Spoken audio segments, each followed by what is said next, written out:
So if you're getting this code, this is a 2012 W900 ABS speed sensor, SA right, steer axle right. This is where that is, and this is how you change it. Okay guys, quick little tutorial for you real quick. ABS sensors. Here's the old one, here is the new one, and there's this little sleeve that it goes in. It'll have a little nipple thing on right there. That goes facing outward.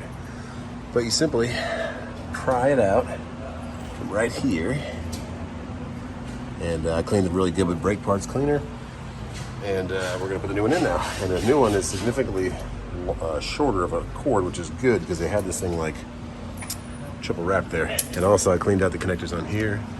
It can only connect one way. It has a little groove in it, so clean those off too.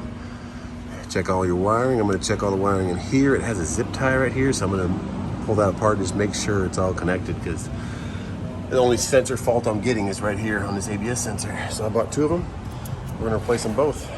Okay, but that just, I'm going to push the sleeve in first and then push this all the way in. Pull back a tiny smidge is what they say. Let's do it. And that is it. Our new one is connected. I checked all those wires. They were all connected good. These little clips go onto the brake chamber line. They hold it in place. So if you're having a code like that on your dash, that's the easy restall. We don't know yet if that's going to fix it, but that is what that is telling you is wrong. So it could be at the harness somewhere, but we started with these little sensors. That's where they are.